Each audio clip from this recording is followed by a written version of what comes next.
तो बात करते हैं इलेक्ट्रोस्टैटिक्स की। तो इलेक्ट्रोस्टैटिक्स पढ़ने से पहले हम एक चीज़ समझते हैं, इलेक्ट्रोस्टैटिक्स जो है फिजिक्स की वो ब्रांच है जो इसको हम पढ़ते बेसिकली इलेक्ट्रोडायनेमिक्स में है। तो इलेक्ट्रोस्टैटिक्स को हम पढ़ते हैं जिस टॉपिक में, उसको कहा जाता है इलेक्ट्रोडायनेमिक्स।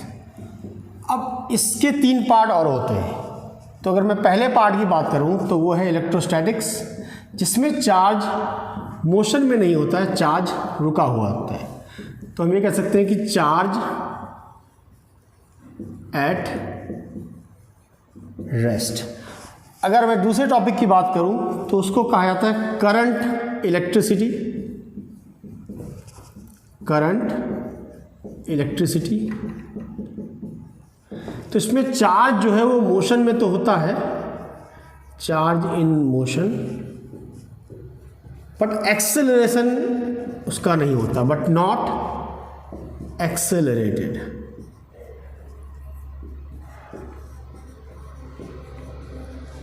और तीसरा है इलेक्ट्रोमैग्नेटिज्म। इसमें चार्ज मोशन में भी होता है और एक्सेलरेट भी करता है। तो तीसरा है electromagnetism, charge in accelerated motion.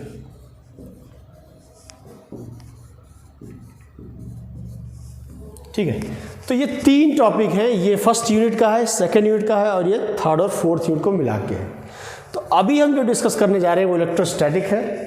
इस पे हम ये समझेंगे कि चार्ज जब रेस्ट पे होता है तो कैसे उसकी फील्ड एक्सपेंड करती है, कैसे वो दूसरे चार्ज पे फोर्स लगाता है, और अगर चार्ज को हम कहीं किसी इलेक्ट्रिक फील्ड में भेज दें तो कैसे वहाँ उसका मोशन होता है। और चार्ज के बारे में भी समझेंगे कि चार्ज जो है ऐड कैसे किया जाता है, सब्ट्रैक्ट कैसे किया जाता है, वो सारी चीज़ें हम इस टॉपिक में पढ़ेंगे।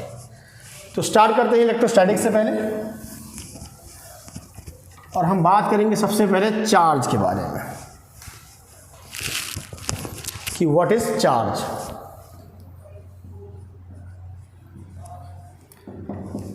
अब चार्ज को हम कहते हैं it is a fundamental quantity. It is a fundamental quantity, fundamental quantity just like mass. तो क्वेश्चन ये है कि what is the meaning of fundamental quantity. So the meaning of fundamental quantity is that कि कोई भी चीज़ है उसका उसके आगे डिवीज़न ना हो पाए। जैसे मास है, मास के आगे उसका दूसरा डिवीज़न नहीं हो सकता, वैसे ही चार्ज है, चार्ज के आगे उसका दूसरा डिवीज़न नहीं किया जा सकता। मिनिमम चार्ज की वैल्यू जो है वो 1.6 × 10⁻⁻19 कूलम्ब है। तो वो मिनिमम चार्ज है which is the charge on an electron. तो it is just like a mass which is a fundamental quantity, and fundamental quantity is that quantity which cannot be divided further. तो charge और मास में अगर मैं कहूँ कि दोनों में अगर सिमिलरिटी की बात करें तो चार्ज और मास, अगर एक मास और दूसरे मास को आसपास रख दिया जाए तो दोनों अट्रैक्ट करते हैं। तो ये हम कह सकते हैं कि दोनों के पास होता है अट्रैक्टिव फोर्स। मास के पास भी होता है और चार्ज के पास भी होता है। एक तो सिमिलरिटी ये हो गई, ठीक है, दोनों ही फंडामेंटल क्वांटिटी हैं।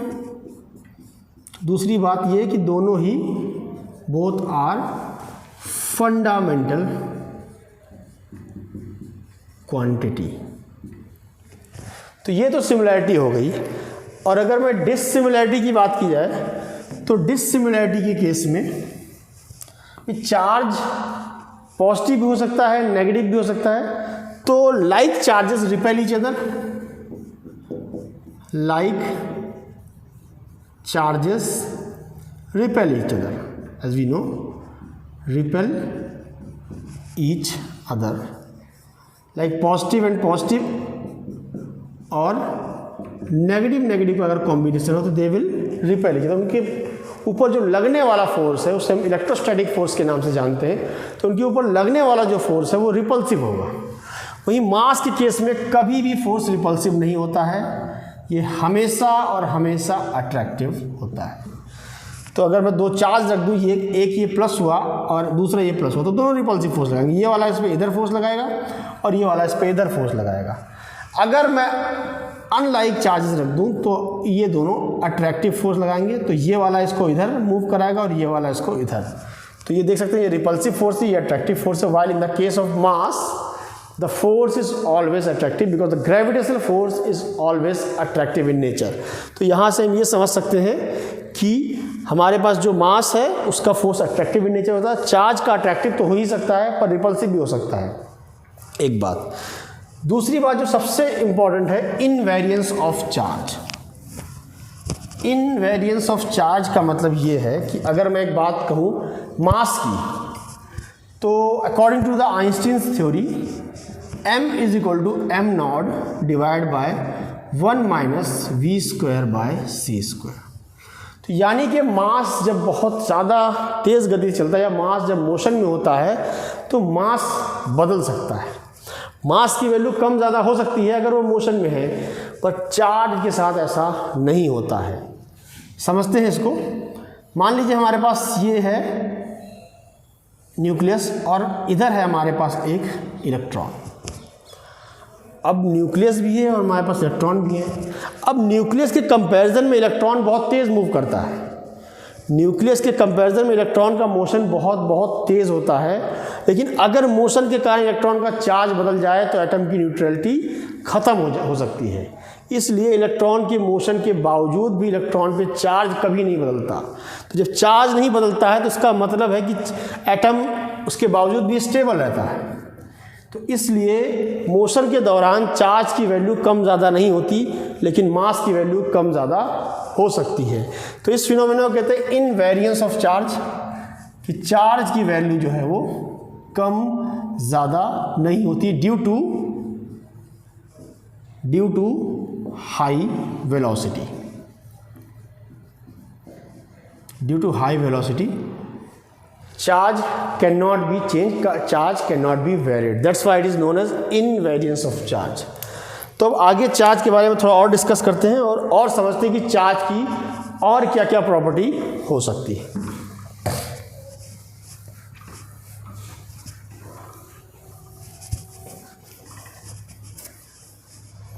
तो अगर मैं बात करूं कि चार्जेस, अब एग्जांपल के तौर पर लेते हैं कि कोई एक चार्ज है और हमारे पास इसकी वैल्यू है 15 कूलाम, पॉजिटिव चार्ज है और हमने इसकी वैल्यू 15 कूलाम ले रखी है।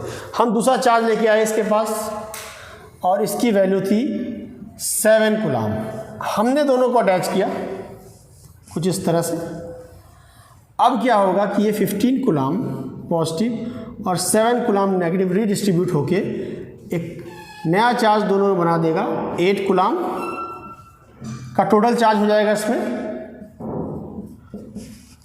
15 coulomb minus 7 coulomb, that is 8 coulomb. और उसके बाद वो इन दोनों में हाफ डिस्ट्रीब्यूट हो जाएगा जब हम इसे सेपरेट करेंगे, कुछ ऐसे। ओके, सो इसका मतलब ये है कि चार्ज यहाँ पर 15 था, यहाँ 7 था, दोनों जुड़ के 4 कूलाम में कन्वर्ट हो गए। अब हुआ क्या था यहाँ पर जो फिनोमेना लगा है उसे हम कहते हैं चार्ज कंजर्वेशन।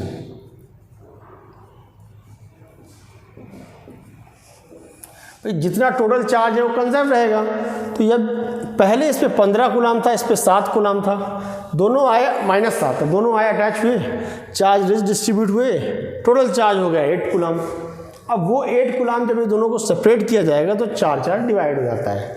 तो इस तरह से चार्जेस को हम डिस्ट्रीब्यूट कर सकते हैं। तो ये तो था एडिटिविटी या एडिशन ऑफ चार्ज या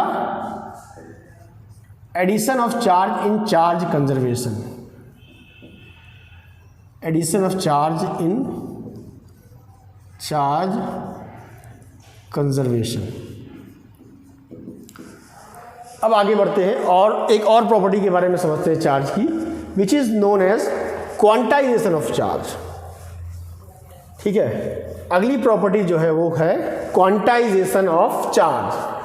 अब क्वांटाइजेशन ऑफ चार्ज होता क्या है? क्वांटाइज का मतलब तो सबसे पहले बच्चे इसी में कंफ्यूज होते हैं कि क्वांटाइज का मतलब क्या है। तो क्वांटाइज का मतलब ये है कि कोई चीज़ हमें फिक्स अमाउंट में मिले। तो अगर मैं क्वांटाइज का मतलब लिखूं पहले, quantize means available in fixed amount, in fixed amount.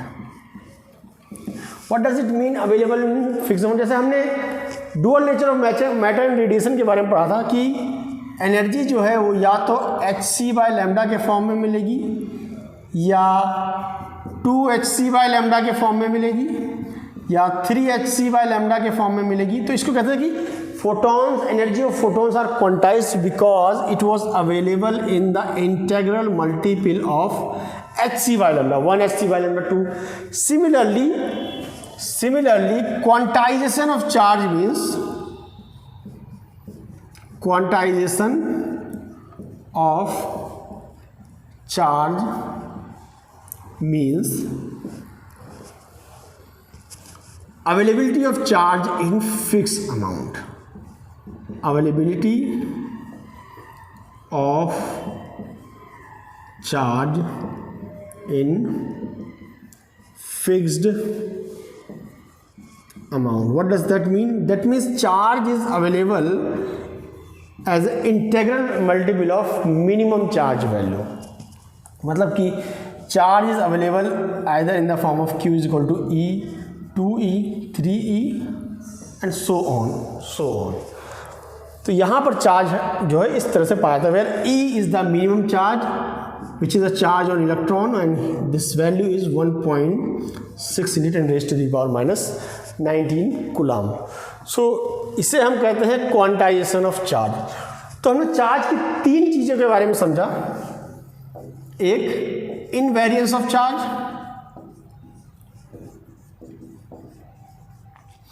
दूसरा हमने समझा conservation of charge,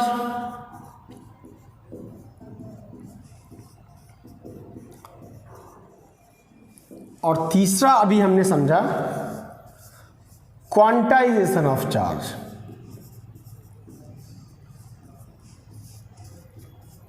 quantization of charge, तीन तरह के चार्ज जो हैं हमने समझे।